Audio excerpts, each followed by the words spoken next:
Baik, Assalamualaikum warahmatullahi wabarakatuh. Waalaikumsalam warahmatullahi wabarakatuh.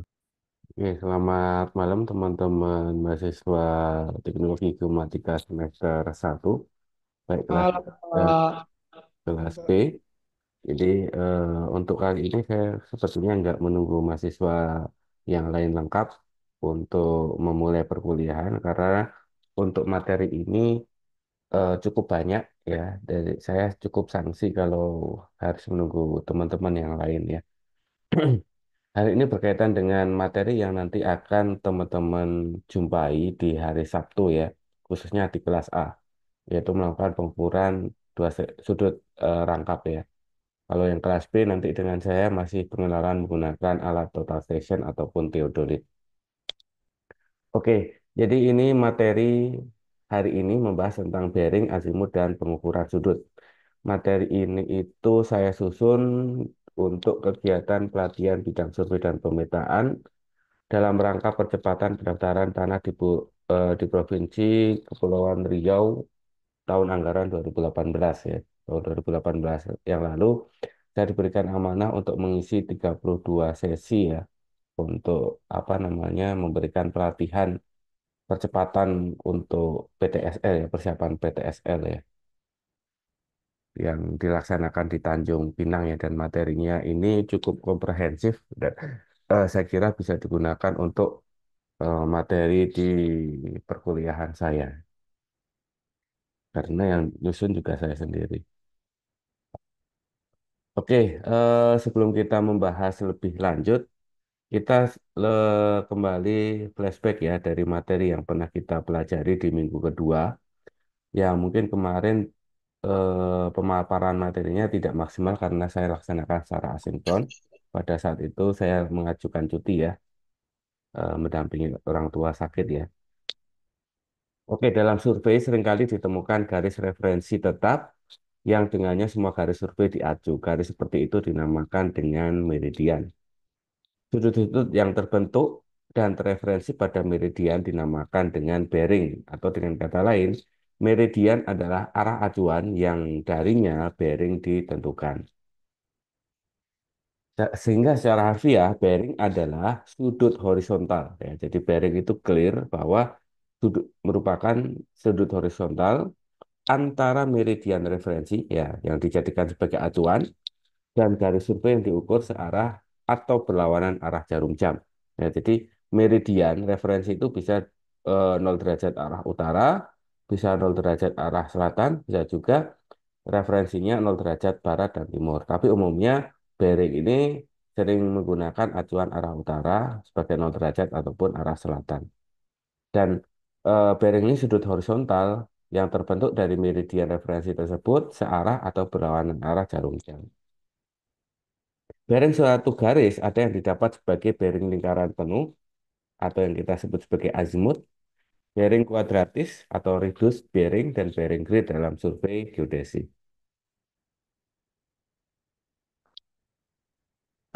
Kemudian, menurut Wongso Citro tahun 1980 dinyatakan sebagai sudut jurusan adalah sudut yang terbentuk dimulai dari arah utara, berputar searah jarum jam, dan diakhiri pada jurusan yang bersangkutan pada salib sumbu kartesian. Pengertian ini mirip dengan azimut grid ya. Jadi sudut jurusan itu adalah pengertian dari sudut azimut ya. Kalau bearing, meridian referensinya bisa dari 0 derajat yang arah utara ataupun selatan. Tapi kalau sudut jurusan itu sebagai 0 referensinya adalah arah utara dan dia bergerak searah jarum jam. Nah, itu yang membedakan sudut jurusan atau azimut dibandingkan dengan bearing.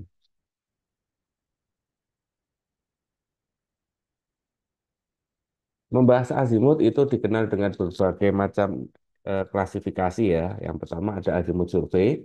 Azimut survei adalah origin untuk bearing tertentu dan azimut suatu garis adalah bearing sebenarnya dari garis itu. Azimut atau garis datum nol bagi bearing sering juga disebut north atau utara. Yang macamnya antara lain ada 5 macam ya. Ada utara sebenarnya, ini didasarkan pada pengamatan astronomis ya. dari apa namanya pengamatan benda-benda di angkasa untuk menentukan arah utara sebenarnya. Kemudian arah utara magnetis dari pengamatan kompas berbeda beberapa derajat dengan utara sebenarnya. Nah, kalau utara magnetis berarti arah utaranya didasarkan pada kutub utara bumi yang dia berorientasi pada medan magnet. Kemudian ada utara grid yang didasarkan pada proyeksi peta tertentu dan sering berbeda beberapa menit dengan utara sebenarnya. Ya, utara grid itu biasanya 0 derajat arah utara itu sejajar dengan sumbu Y. Ya. Kemudian ada utara teradopsi diambil atas dasar persetujuan. Ya, misalnya teman-teman melakukan pekerjaan survei di lapangan dan pada saat itu tidak ada peralatan penunjuk arah, misalnya tidak ada kompas ataupun peralatan penunjang lainnya, maka antara klien dan pemberi kerja serta si pelaksana kerja itu menetapkan utara teradopsi yang merupakan kesepakatan antara beberapa belah pihak. Kemudian ada origin terasumsi yang merupakan arah yang sesuai dengan tujuan survei. Disebut sebagai nol dan digunakan sebagai datum semua garis.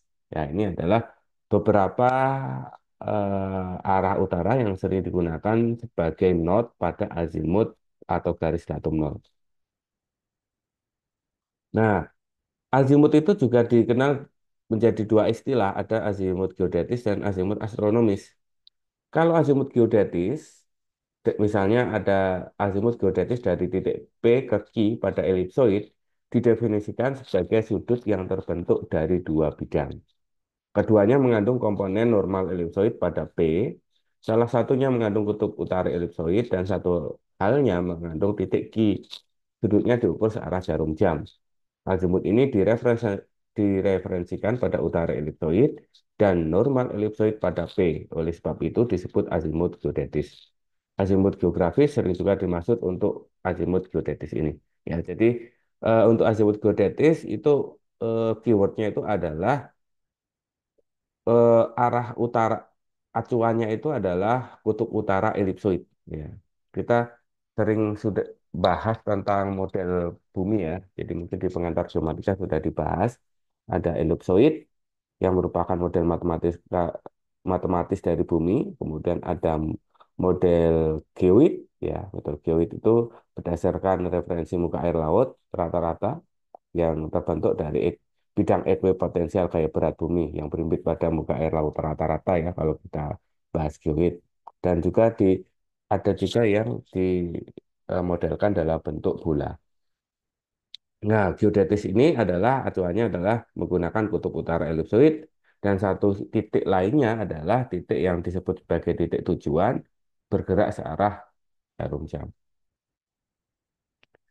Kemudian untuk azimut astronomis, sama halnya dengan azimut geodetis, azimut astronomis dari titik P ke Q didefinisikan sebagai sudut yang terbentuk dari dua bidang. Sama, dua bidang ya, geodetis atau astronomis. Keduanya mengandung komponen vertikal pada P. Salah satunya mengandung kutub langit utara, ya berarti arah utaranya dari pengamatan astronomis. Dan satu lainnya mengandung titik Q. Terdapat penyimpangan antara normal ellipsoid terhadap normal geoid. Penyimpangan ini disebut defleksi vertikal. Hasil pengamatan matahari merupakan azimut astronomis atau sering juga disebut sebagai azimut matahari. Ya, jadi untuk pengamatan azimut astronomis itu sebenarnya bisa kita lakukan juga dengan menggunakan alat total station atau teodolit dengan menangkap berkas sinar yang ada pada lensa okulernya ya. Jadi kita tidak memandang langsung dengan menggunakan teropong ke arah matahari, tapi kita menangkap bayangannya dengan menggunakan sebilah kertas. Ya, dari bayangan tersebut kemudian kita bisa menentukan nilai atau besarnya azimut astronomis.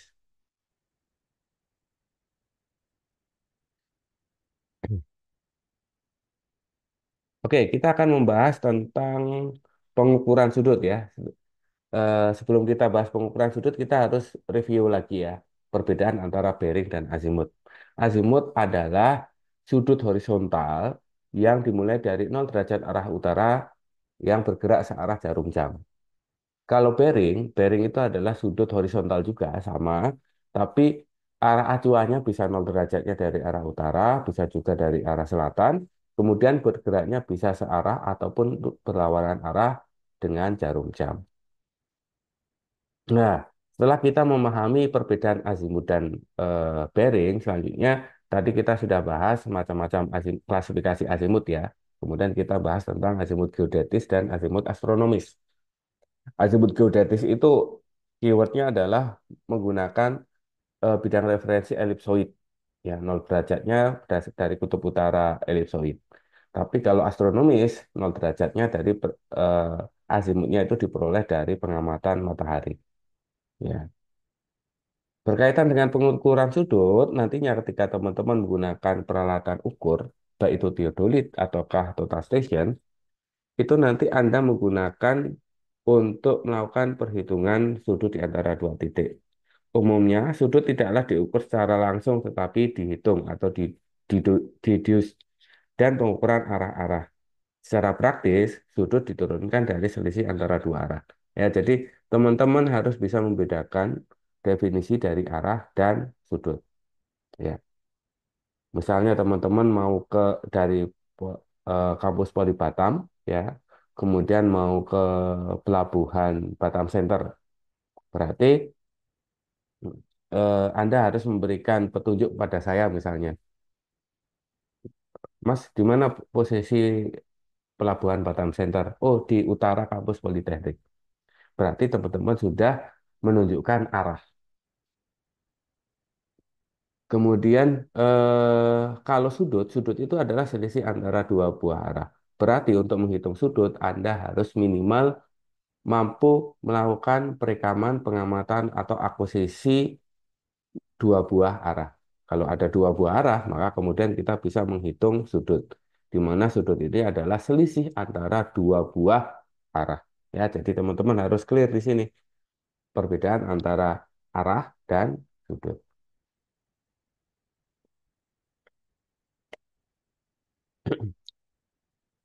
Nah, ini misalnya ada ilustrasi alat didirikan atau teodolit total station didirikan di titik R, kemudian ada dua arah yang kita bidik, yaitu arah terhadap titik P dan arah terhadap titik Q, ya. Jadi sudut itu adalah dibentuk dari selisih antara dua arah. Jadi besarnya arah Q dikurangi besarnya arah P. Nah, jika teodolit atau instrumen alat ukur arah lainnya didirikan pada suatu titik dan dibidikan pada target-target, arahnya dapat dibaca dengan skala tertentu atau sering juga disebut dengan bacaan sudut. Ya, untuk membaca sudut itu dapat dilakukan dengan berbagai macam metode. Ya, jadi yang pertama itu adalah cara yang dalam mengarahkan pada target pertama atau titik A atau reference object atau RO atau backside dengan membidik apa adanya sembarang ya. Jadi ini adalah dengan menggunakan cara sembarang. Misalnya alat didirikan di titik nol, kemudian Anda bidik di target pertama, target A itu adalah langsung diambil dari sudut horizontal yang terbaca pada total station. Misalnya ini 67 derajat, 30 menit, 20 detik. Kemudian untuk sudut yang keduanya itu diukur langsung juga dibaca 100 derajat 50 menit 20 detik. Sehingga sudut sudut AOB itu bisa dihitung dari selisih arah besarnya nilai arah ke target B dikurangi nilai arah target A. Jadi 107 derajat 50 menit 20 detik dikurangi 67 derajat 30 menit 20 detik hasilnya adalah 40 derajat 20 menit 0 detik. Jadi untuk metode ini sering dalam prakteknya bacaan target A itu di set 0 derajat 0 menit 0 detik oleh pengamat ya. Ini kalau cara yang kedua kita melakukan set 0 pada target yang ke A ya. Kelebihannya apa? Memudahkan perhitungan dan memperkuat kontrol kesalahan karena bacaan target B sekaligus sebagai sudut yang terbentuk ya. Jadi kalau yang cara pertama kita itu langsung membaca sudut setelah kita bidik targetnya. Bidik target A, kita baca sudutnya di A, bidik target B, kita eh, baca sudutnya di B. Tapi kalau kita dengan cara yang kedua, yaitu kita melakukan set 0 derajat, maka ketika kita bidik di A, kita set sudutnya ini 0 derajat. Sehingga ketika bidikan teropong ini kita alihkan ke titik B, maka kita akan mendapatkan nilai sudut terukurnya. Jadi kita tidak perlu melakukan perhitungan, tidak perlu melakukan komputasi. Kalau 0 derajatnya di A, maka di B itu adalah nilai sudutnya, karena sudut adalah selisih antara dua buah arah. Arah pertama 0, berarti nilai arah yang kedua ini merupakan nilai sudutnya. Selain cara pertama dan yang kedua, ya, cara yang ketiga adalah dengan menggunakan azimut OA, ya, dan dari hasil pengukuran sebelumnya atau dari perhitungan koordinat O dan A yang telah diketahui arah OA di set sebesar azimut itu, ya. Jadi cara yang ketiga adalah dengan menggunakan bantuan azimut, ya, kita membidik ke titik A, ya. Membidik ke titik A, kita itu disesuaikan nilai bacaan horizontal dengan azimutnya, ya. Sehingga nantinya akan ada ketentuan bahwa bacaan sudut itu sama dengan bacaan azimutnya. Jadi setiap metode ini berbeda-beda dan masing-masing punya kelebihan dan kelemahan. Cara sudut sembarang itu mempercepat dalam pengukuran, tapi sedikit memperlambat dalam perhitungan. Kalau untuk nol set, berhitung bacaan sudut dengan nol set itu lebih mempercepat dalam perhitungan, tapi sedikit memperlambat pada saat kita melakukan pengukuran. Kalau kita set azimut, ini lebih cepat dalam pekerjaan pemetaan, tapi paling lambat untuk kegiatan pengukuran ataupun perhitungan dibandingkan dengan metode-metode yang lain. Jadi masing-masing metode ini memiliki kelebihan dan kekurangan masing-masing yang nantinya juga disesuaikan dengan kebutuhan masing-masing surveyor, kebutuhan masing-masing pekerjaannya. Jadi sangat fleksibel. Nah, nanti praktek besok satu kita fokusnya ke pengukuran dengan nol set, ya, supaya teman-teman paham bagaimana melakukan perhitungan sudut dengan baik dan benar.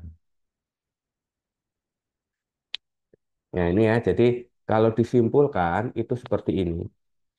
Yang tadi kita bahas ada 3 cara. Yang pertama cara sembarang, cara set nol, dan cara set azimut. Masing-masing akan saya jelaskan di sini terkait keuntungan dan kerugiannya. Kalau yang cara sembarang, ya, cara sembarang itu keuntungannya adalah kerja lapang lebih cepat, tidak perlu diketahui koordinat referensi dan tidak perlu setting bacaan, ya. Jadi alat didirikan langsung tembak gitu ya. Kerugiannya adalah kontrol data lapangan lemah, di mana sudut yang terbentuk harus dihitung, ya. Jadi untuk menghitung sudut itu kita harus eh, menghitung selisih antara arah akhir kurangi arah awal. Kalau arah awalnya tidak nol kan berarti kita harus ada pekerjaan pengurangan, ya. Kalau set nol itu kontrol data lapangan kuat, bacaan horizontal sekaligus sebagai bacaan sudut. Jadi bedanya kalau set nol ketika kita bidik arah yang pertama, kita tentukan arah pertama itu sebagai 0 derajat. Sehingga ketika kita membidik arah yang kedua, maka arah kedua itu adalah nilai sudutnya. Sehingga kita tidak perlu melakukan perhitungan lagi. Karena nilai arah yang kedua itu mewakili nilai sudutnya. Kerugiannya adalah kerja lapangan agak lambat, ya, karena ada tambahan proses setting nol ke reference object, ya. Jadi ada tambahan pekerjaan ketika bidik ke titik target A, itu kita harus melakukan setting 0 derajat. Kemudian yang cara yang terakhir adalah set azimut, ya.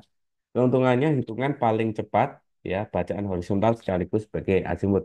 Nah, paling cepat ini digunakan kalau kita keperluannya langsung mengimplementasikan atau menggunakan hasil pengukuran di lapangan itu langsung untuk pemetaan. Ini jauh lebih cepat dibandingkan metode yang lain.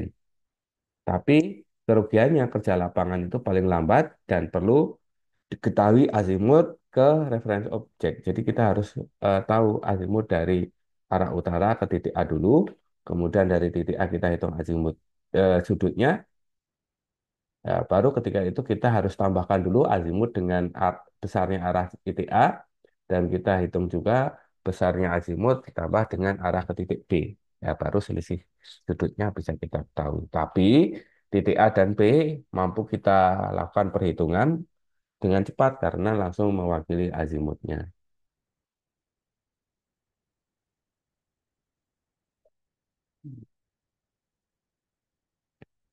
Oke, dalam membahas tentang sudut, kita mengenal dengan istilah sudut kanan. Ya, baik.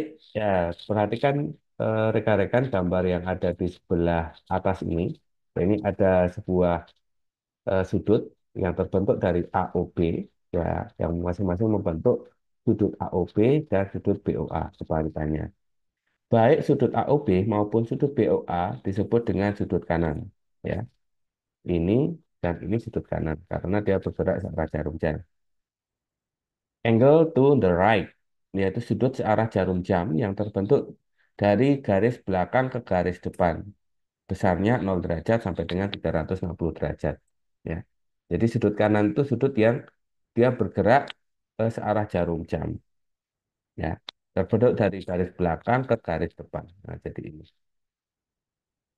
Jika diketahui bacaan horizontal dari horizontal ke A dari ke B, ya, misalnya kita ketahui bahwa horizontal ke A dan ke B, maka sudut AOB dan BOA dihitung sebagai berikut. Sudut AOB, ya, sudut AOB adalah bacaan horizontal B kurangi bacaan horizontal, yang mana ketika nilainya kurang dari 0 derajat, maka nilainya harus ditambahkan 360 derajat. Ya, jadi kurung siku ini adalah kondisional rekan-rekan.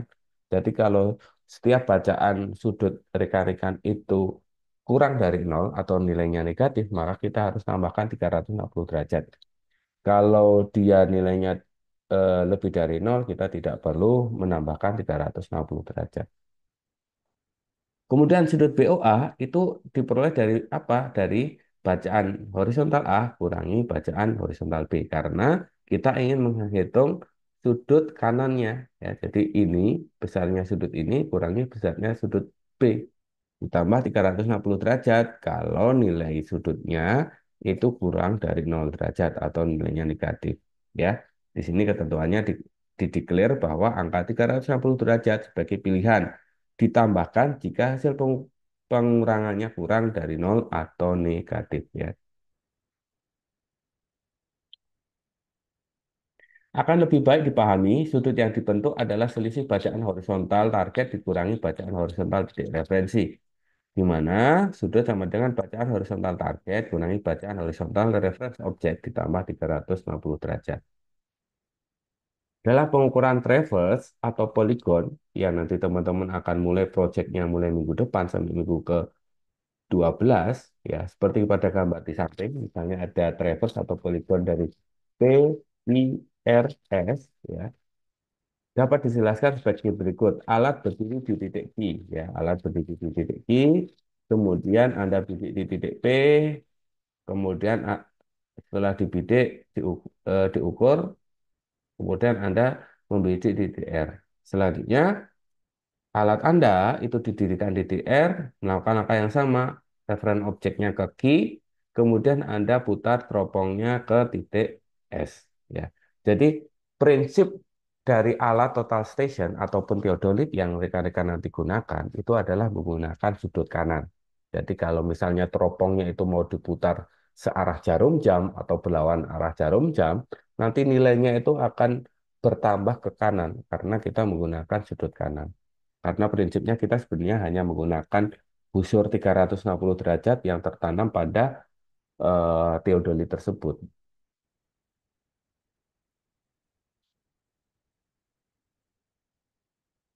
Pengertian yang kedua adalah sudut defleksi. Sudut defleksi yaitu sudut searah atau berlawanan jarum jam yang berbentuk antara perpanjangan garis belakang sebelumnya dengan garis yang bersangkutan.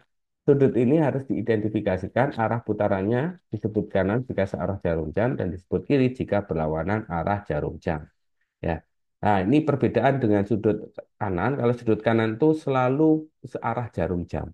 Tapi kalau sudut defleksi itu bisa searah, bisa berlawanan arah jarum jam. Sehingga sudut ini harus diidentifikasi arah putarannya, ya, ke kanan atau ke kiri.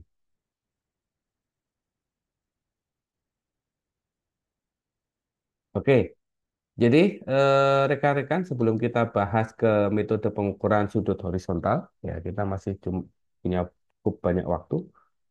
eh, Apa ada yang ingin didiskusikan terkait perbedaan azimut dan bearing dan sudut kanan dan sudut defleksi?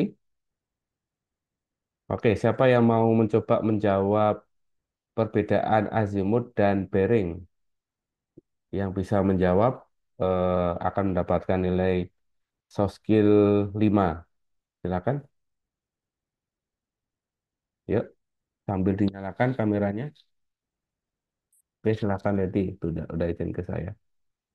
Yuk, sambil dinyalakan dulu kameranya atau saya tunjuk yang kameranya mati ya. Oke, saya tunjuk aja ya. Atau plus 10 untuk nilai untuk yang berani mengemukakan pendapat perbedaan antara bearing dan azimut.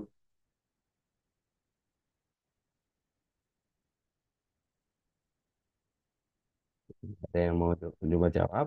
Jerenson, Butasoid, ada Jerenson? Halo Jerenson. Wah ini kalau istilah Mobile Legend FP, AFK ya, AFK ya. Halo Jerenson. Iya, Pak.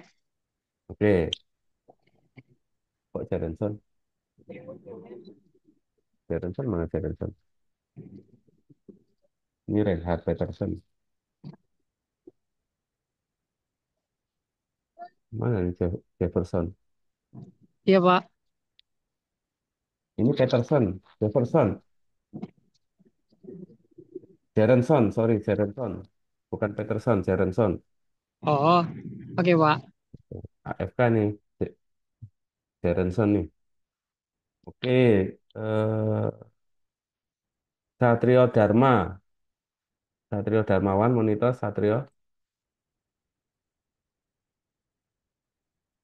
Satrio Darmawan, bisa bergabung.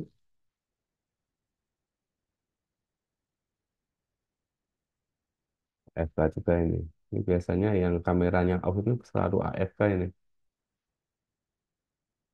Oke, kita tunggu ya. Nanti saya tanyakan lagi di akhir sesi ya. Jadi teman-teman harus bisa membedakan nih bedanya sudut bearing dan sudut azimut, sudut kanan, sudut defleksi, azimut geodetis, azimut astronomis tuh. Harusnya apa namanya? Setelah kita mempelajari pertemuan hari ini, kita sudah itu sudah di luar kepala gitu ya. Karena nanti praktiknya itu nanti banyak menggunakan istilah-istilah tersebut. Istilahnya tersebut tuh bukan hanya dihafalkan tapi langsung diimplementasikan. Oke, saya lanjut ke materi saja, rekan-rekan, karena cukup banyak ya. Oke, di sini saya ingin menjelaskan tentang bagaimana melakukan pengukuran sudut horizontal. Nanti pada waktu praktek, ya, di minggu ini untuk yang kelas A dan minggu depan untuk kelas B, itu kita akan melakukan pengukuran sudut. Untuk kelas malam karena sesinya terbatas, ya 6 sesi ya. 6 sesi kita hanya mencoba melakukan pengukuran sudut tunggal dan sudut dua seri rangkap. Untuk pengukuran yang teliti, umumnya pengamatan dilakukan dalam dua posisi, biasa dan luar biasa. Biasa adalah posisi teropong, yang mana skrup-skrupnya itu di sebelah kanan. Kalau luar biasa adalah posisi teropong yang biasanya berada, skrup-skrupnya berada di sebelah kiri. Ya, ini kalau yang kelas A mungkin sudah pernah nyoba ya. Tapi kalau yang kelas B itu belum. Nah, kita praktekkan besok hari Sabtu ya jam 7.50. Dan nantinya dihitung rata-rata keduanya. Untuk pengukuran satu seri rangkap ya, satu seri rangkap itu dimulai dari bidikan dari misalnya kita mendirikan alat di titik A ya. Kita untuk yang satu seri rangkap ya, tapi nanti prakteknya dua seri rangkap ya. Untuk satu seri rangkap adalah ketika alat didirikan di titik A, langkah yang pertama kita lakukan adalah alat itu kita set dalam posisi biasa dulu, yaitu posisi teropong dengan skrup-skrupnya ada di sebelah kanan. Kemudian Anda bidik ke titik 1. Setelah Anda bidik, kemudian Anda kunci, tepatkan target pada titik 1 dengan menggunakan skrup penggerak halus, kemudian Anda set 0 derajat. Kemudian Anda gerakkan teropong ke titik dua. Anda bidik titik dua, Anda apa namanya tepatkan dengan menggunakan penggerak halus. Kalau sudah, Anda baca horizontalnya. Kemudian Anda putar teropongnya menjadi posisi luar biasa ke titik dua. Ya, langsung Anda bidik targetnya, Anda tepatkan menggunakan penggerak halus, Anda catat sudut horizontalnya. Kemudian posisi teropong yang luar biasa tersebut kemudian digeser lagi ke titik satu. Melakukan langkah yang sama, bidik ke titik satu, tepatkan dengan menggunakan penggerak halus, kemudian Anda akan baca bacaan horizontalnya. Jadi kita sudah satu looping ya, formasinya itu kalau kita urutkan itu adalah satu dua dua satu ya. Jadi bukan satu dua tapi satu dua dua satu. Biasa satu, biasa dua, luar biasa dua, luar biasa satu.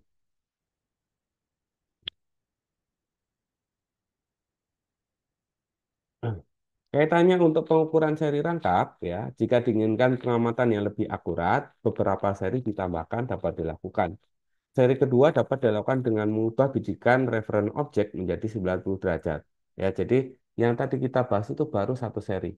Kalau dua seri rangkap, berarti kita melakukan langkah yang sama dengan yang tadi saya jelaskan. Perbedaan mendasarnya adalah ketika kita masuk ke seri yang kedua, berarti teropongnya dalam posisi biasa, kita bidikkan ke titik satu, tapi kita tidak nol set lagi, tapi 90 derajat set. Ya, setelah 90 derajat set ke titik satu, kita biasa ke titik satu, luar biasa ke titik dua, dan diakhiri luar biasa ke titik satu. Nah, kalau misalnya diminta 4 seri, maka dimulai dari 0 derajat untuk seri pertama, 45 derajat seri kedua, 90 derajat seri ketiga, dan 135 derajat seri eh, keempat ya. Jadi rumusnya adalah dengan kata lain, jika n set pengamatan dikehendaki, pengubahan bidikan referen objek berubah dengan interval 180 derajat bagi n. Ya. Jika mengubah bidikan referen objek, bacaan menit dan detiknya juga harus dirubah. Nah, seperti itu. Lebih mudahnya nanti kita akan implementasikan di praktek.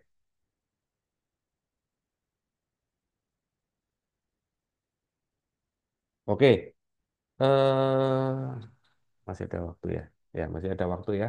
13 menit untuk saya menjelaskan bagaimana kita melakukan pengukuran sudut poligon ya. Untuk pengukuran sudut poligon, umumnya kita memerlukan pengukuran seri rangkap ya. Tapi untuk kegiatan kita nantinya itu kita akan membiasakan dengan pengukuran sudut dua seri rangkap ya. Jadi untuk mempermudah dalam ilustrasinya, kita bisa langsung ke tabel ini. Ini adalah pengukuran sudut poligon dengan metode dua seri rangkap. Ya, bagaimana caranya? Kita perhatikan pada tabel ini, kolom pertama adalah ST. ST itu adalah station atau tempat berdiri alat. Kemudian target. Target adalah titik yang akan kita bidik. Kemudian ini horizontal, ini adalah sudut horizontal, baik dalam posisi biasa maupun luar biasa. Kemudian ini adalah sudut. Ini sudut yang terbentuk baik itu dari sudut biasa dan luar biasa. Dan ini cut itu adalah keterangan ya. Dimulai dari seri satu. Seri satu ketika alat didirikan di titik 2, itu alat dibidikkan ke titik satu. Anda bidikkan, Anda tempatkan pembidikannya ke titik satu, Anda kunci, kemudian Anda setting 0 derajat. Ya, 0 derajat ke titik satu tersebut dalam posisi teropong biasa. Kemudian dari titik satu kemudian arahkan teropong ke titik 3. Pada saat teropong diarahkan ke titik 3, Anda tidak perlu melakukan nol set lagi. Anda hanya perlu membidik di titik 3, Anda kunci arahnya, kemudian Anda baca bacaan horizontalnya, sudut horizontalnya. Ya. Kalau sudah, kemudian kita lanjut ke pengukuran luar biasa ke titik 3. Kita putar teropongnya dalam posisi luar biasa, kemudian kita bidikkan ke titik 3, kemudian kita baca horizontal pada posisi teropong luar biasa. Dan diakhiri kembali lagi ke titik satu, Anda bidik, Anda tempatkan ke titik satu, kemudian kita baca bacaan horizontalnya. Sehingga dari sini kita akan mendapatkan data arah-arah target pada setiap posisinya baik biasa dan luar biasa. Jadi untuk satu seri rangkap itu akan menghasilkan 4 buah arah. Dari 4 buah arah ini nantinya kita bisa menghitung sudut. Ingat, definisi sudut adalah selisih antara 2 buah arah. Sehingga untuk menghitung sudut biasa itu cukup kita ambil bacaan arah yang kedua. Karena apa? Karena arah pertama itu 0 derajat 0 menit 0 detik. Salah satu metode pengukuran yang paling cepat untuk kegiatan kontrol kualitas data adalah dengan menggunakan offset. Sehingga kita tidak perlu melakukan pengurangan, tinggal nilai ini sekaligus sebagai nilai sudut biasanya. Kemudian luar biasanya bagaimana? Luar biasanya adalah luar biasa bacaan titik 3 dikurangi luar biasa bacaan titik satu. Jadi 330 derajat 33 menit 30 detik kurangi 180 derajat 0 menit 20 detik. Ketemunya adalah 150 derajat 33 menit 10 detik. Nah, nah, di seri satu kita sudah menyelesaikan pengukuran 4 buah arah dan perhitungan 2 buah sudut, ya, baik itu posisi biasa dan luar biasa. Selanjutnya, kita melakukan pengukuran pada seri yang kedua. Prosedurnya sama, rekan-rekan. Perbedaannya adalah ketika alat dibidikkan ke titik satu pada posisi biasa untuk mengawali seri yang kedua ini, tidak lagi kita melakukan 0 set, tapi kita melakukan 90 set. Ya, kita bidik arah ke titik satu, kita set sudutnya 90 derajat 0 detik, baru kemudian kita arahkan ke titik 3, ya, kemudian kita baca horizontalnya. Kemudian kita posisikan lagi menjadi teropongnya luar biasa. Kita bidik titik 3 lagi. Kita baca sudut horizontalnya dan diakhiri ke titik satu lagi. Ya, untuk membaca sudut arah horizontal dari sudut horizontal yang terakhir. Nah, kemudian dari 4 arah pada seri kedua ini, kemudian kita akan menghasilkan 2 sudut dalam posisi biasa dan luar biasa. Untuk biasa adalah selisih antara sudut pada arah ketiga dikurangi arah ke satu. Begitu juga yang luar biasa adalah selisih antara arah ketiga kurangi arah ke satu pada posisi luar biasa. Sehingga hasil dari pengukuran sudut poligon 2 seri rangkap kita akan menghasilkan 8 arah dan 4 sudut. Dari keempat sudut ini kemudian kita bagi 4. Kita jumlahkan keseluruhannya, kemudian dibagi 4, baru kita akan memperoleh nilai rata-rata sudut dari keempat sudut tersebut. Ya, ketemunya di sini 150 derajat, 33 menit, 17,5 detik. Ya. Oke, sebagai seorang geodet atau sebagai surveyor, teman-teman harus memiliki kompetensi untuk melakukan analisis data ukuran sudut. Analisis data ukuran poligon dilakukan pada saat pengukuran dilaksanakan, ya. Jadi ketika Anda melakukan pengukuran lapangan besok besok Sabtu, ya, khususnya yang kelas A, itu mohon teman-teman mempersiapkan formulirnya, mempersiapkan kalkulatornya. Ya, kalau nggak ada kalkulator kita akan kesulitan. Termasuk yang kelas B itu wajib hari Sabtu itu harus punya kalkulator minimal ada 2 set kalkulator saintifik. Ya. Kalau enggak ya kita lama, nanti eh, kalian akan pulang lebih siang lagi gitu ya. Kemudian analisa data ukuran poligon dilakukan pada saat pengukuran dilaksanakan diantaranya adalah analisis data ukuran sudut dengan maksud untuk menghindari kesalahan kasar yang dapat dilakukan dengan cara yang pertama membandingkan bacaan arah biasa dan luar biasa. Kesalahan ini diakibatkan kesalahan kolimasi, ya. Dalam hal ini jika tanpa kesalahan besarnya arah luar biasa yaitu arah luar biasa sama dengan arah biasa ditambah atau dikurang 180 derajat. Tetapi karena ada kesalahan pengukuran, maka besarnya arah luar biasa hanya akan mendekati arah biasa ditambah 180 derajat. Nah, ini kita harus memperhatikan toleransi. Toleransi adalah batas maksimum yang diperkenankan untuk diterima kesalahannya. Toleransinya adalah ketelitian alat kali 60. Contohnya ketelitian alat adalah 5 detik, toleransinya adalah 5 detik kali 60 sama dengan 300 detik atau sama dengan 5 menit. Nah, contohnya ini adalah set data hasil apa namanya perhitungan, maaf pengukuran dan perhitungan arah ya. Kalau arah berarti pengukuran. Dan ini hasil set pengukuran arah yang tadi dia dibahas di set yang sebelumnya. Di sini ada tabel yang terdiri dari 6 kolom. Kolom pertama adalah target, tempat berdiri target. Kemudian kolom kedua adalah B. B ini adalah posisi teropong biasa, arah biasa. LB itu adalah luar biasa. Kemudian ini adalah selisih B kurangi LB. Ini adalah selisih bacaan biasa dan luar biasa. Kemudian kolom kelima adalah toleransi dan kolom yang terakhir adalah keterangan. Kita yang pertama harus mampu melakukan analisis data ukuran sudut dengan membandingkan bacaan arah biasa dan luar biasa. Harusnya perbedaannya adalah 180 derajat. Sehingga kita hitung aja. Em,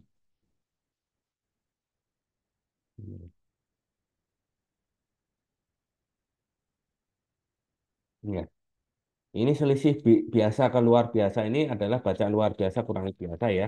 Jadi bacaan luar biasa di sini 180 derajat 20 detik dikurangi 0 derajat 0 menit 0 detik ketemunya adalah 180 derajat 20 detik ya.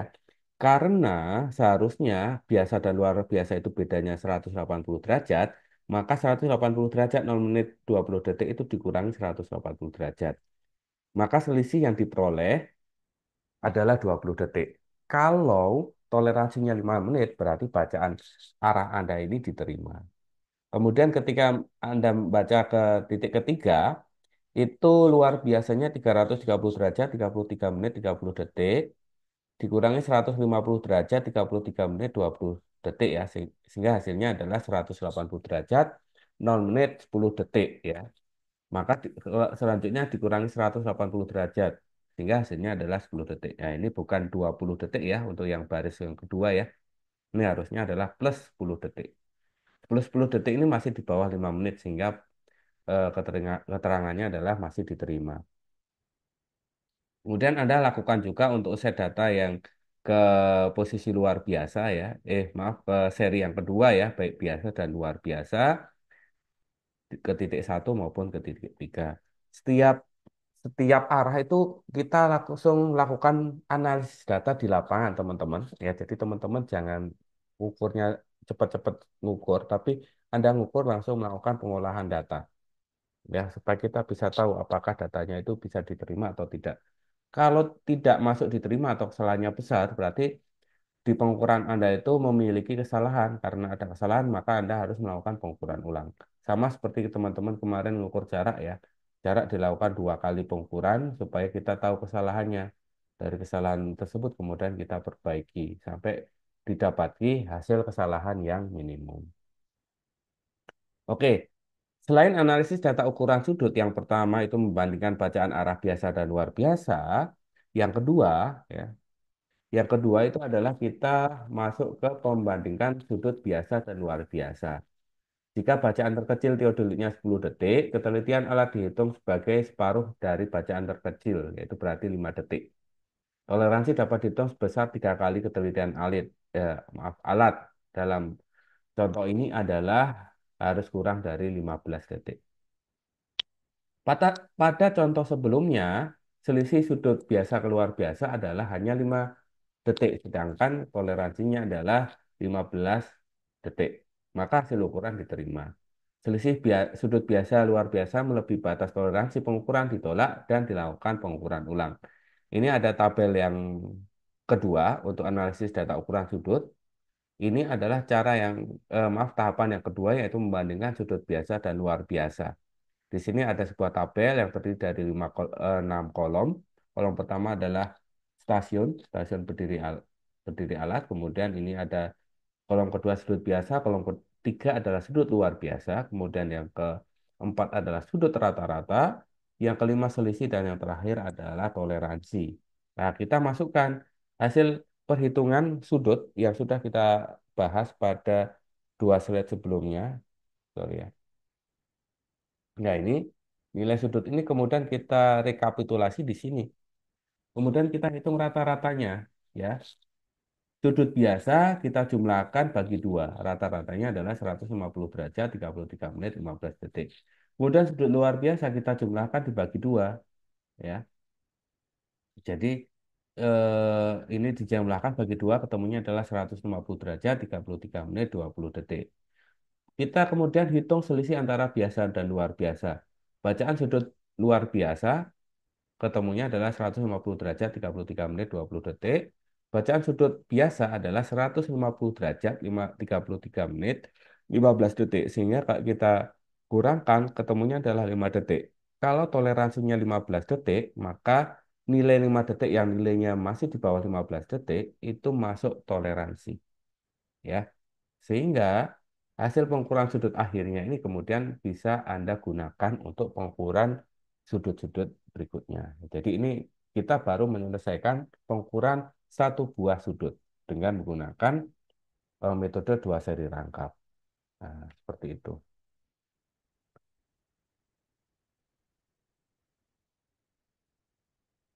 Pas ya, jam 11 ya. Ya lumayan lumayan capek juga.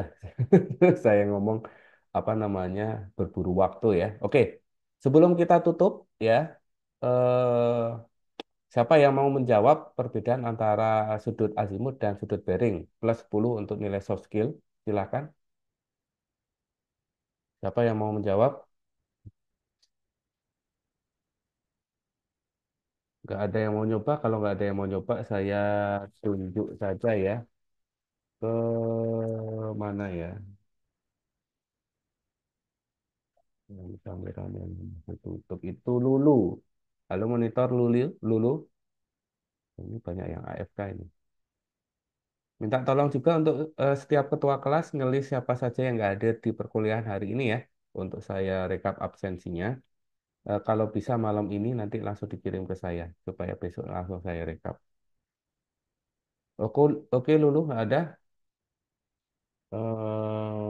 Siapa ya? Amalia, silakan Amalia. Monitor Amalia dari GM Malam. Apa perbedaan sudut azimut dan bearing?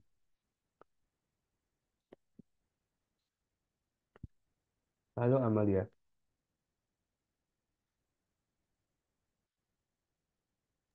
Maaf Pak sebelumnya, cuman tadi agak nggak dengar Pak, pas Bapak jelasin. Oke, yang dengar bagian apa?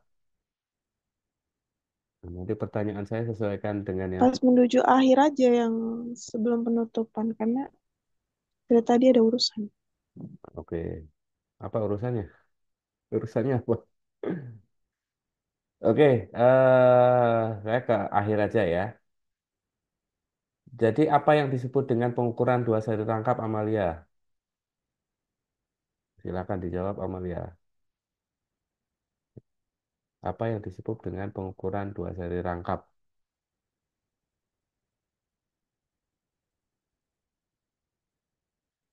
Nggak tahu Pak. Hmm.